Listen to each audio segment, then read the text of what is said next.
Hey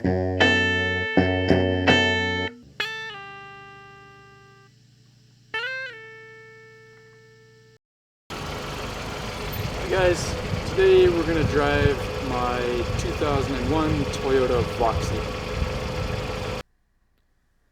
The Toyota Voxy I have here is a November 2001 build date, which was the first month of production for these vans and built for the 2002 model year lineup. In Japan in 2002, if you decided you wanted to buy a Toyota minivan, you had a choice between 4 distinctly different Toyota sales channels through which to purchase a minivan. This shouldn't sound crazy. Here in North America, you can go to Lexus to buy a Toyota, or you could go to Toyota to buy a Toyota, and a few years ago you could go to Scion to buy a Toyota. But back to the paradox of choice in Japan circa 2002.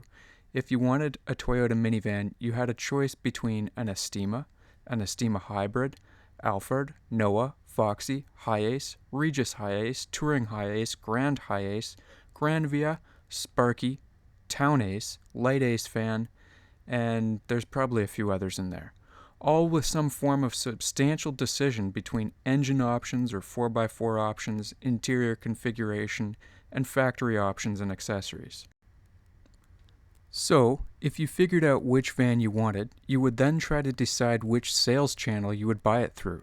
For example, the Voxy was sold through the Nets channel, but the Noah was sold through the Corolla channel. But they were the same van with the same chassis codes and engines. Except for a badge and some trim differences, these were identical vans. The Nets sales channel is an appeal to youth, taking a marketing approach that targets young professionals and parents by highlighting forward-thinking technology, low environmental impact, and trendy design. In all likelihood, there was no paradox of choice, despite the competing sales channels and plethora of vans to choose from. Somebody probably just found this advert really exciting and bought a Voxy from their local Nets dealership. Nets presents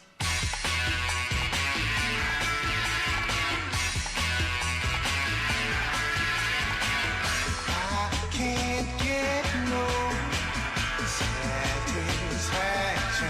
15 years later, it wound up in an auction, and I got excited about the mileage and the condition, so I adopted it and brought it here. For a 15-year-old minivan marketed through the JDM equivalent of Scion, it is a great car. Take a look at the emblem in the front. The thing is sleek, right? No Toyota ellipses, just a neat little V in a box, with an odd protrusion in the bottom. That protrusion is actually a set of cameras pointing left and right out the front of the grille, which when you are stationary or crawling at low speed is displayed in the dash head unit.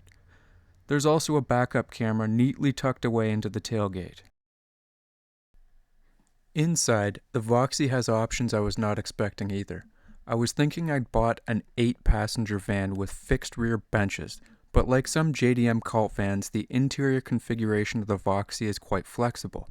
The middle bench converts into captain's chairs, and Toyota figured out a very discreet way to pack in swiveling seat rail mechanisms. The rear row split folds. Up front, the driver has a cool joystick shift lever. The cluster is a light-up LED design at the center of the dash, almost as if to encourage passengers to convey their feelings on your speed and driving habits. I'm not so keen on that. There is no shortage of storage for sunglasses, wallets, and wristwatches or jewelry. If you're the type to leave valuables in the car, your problem with the Voxy would be remembering which storage cubby you left your stuff in. Toyota has literally thought of everything, including this slide-out, which I know from a brochure serves 3 functions. It will hold a giant drink, it can be used to hold a small garbage bag, or it can hold a cup of soup. And this plastic trim underneath?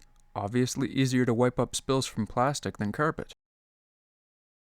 Now, beyond making sure my imports have not been the victim of a crime involved in a collision, chain smoked with cigarettes, and a pretty thorough inspection at auction, I don't get to talk to the previous owners about how they used the cars.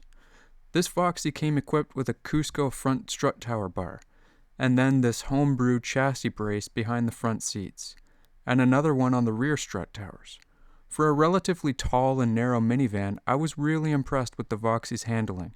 There was minimal body roll, and the steering was very nice and responsive in corners. It was actually kind of fun to drive. On to the engine. This is a 1AZ FSE 2-liter dual overhead cam with a timing chain, open deck, and no interference. 16-valve VVTi with continuously variable intake and direct injection. A light aluminum block and cylinder heads. The Voxy was one of the first vehicles to receive this engine, and it earned an LEV designation for low-emissions vehicles in Japan. Planted in the four-wheel drive chassis of the Voxys and Noahs, it has an output of 150 horsepower. There's a cousin here in Canada in the RAV4 of similar vintage which has a 1AZ FE engine with lower output. A competing channel recently reviewed a Noah and called the engine tinny sounding and cheap feeling. I would respectfully disagree. As you should when you buy a car from an auction, I gave this car a bit of attention in the way of fluids, filters, spark plugs, replaced a couple of bushings here and there, and then thought about how it drives and sounds. In this van, I found the throttle responsive all through the power band, thanks to Toyota's VVTi. It cruised on the highway comfortably at 115 kilometers an hour at 3,000 RPM. City driving was quiet and comfortable, and if there was a demand, the transmission would immediately gear down into high RPM. When cruising gently, a dash light appears displaying Eco to indicate a two-stage three-way cat system I don't understand is doing its thing, and the electronically controlled EGR is burning any leftover fuel. Despite the Voxy's dimensions, I thought it was fairly athletic with a good set of lungs. So even though you had a choice between dozens of other vans made by Toyota 15 years ago, the Voxy was a pretty good option.